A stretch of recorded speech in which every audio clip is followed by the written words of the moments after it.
Hey guys, and welcome back to this channel. In this video I'll be showing you guys how you can edit preferences on your Spotify. So to do that, you are just going to select the three dots here and you are going to go to edit, or you can just select Control P on your keyboard, but I'm just going to select this preferences.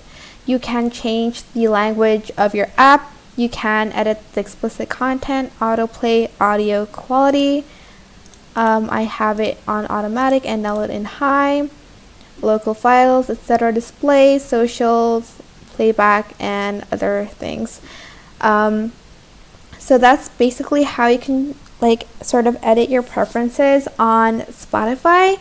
I hope it was helpful for you guys. Don't forget to like, comment, share, and also subscribe to this channel if you haven't done that already.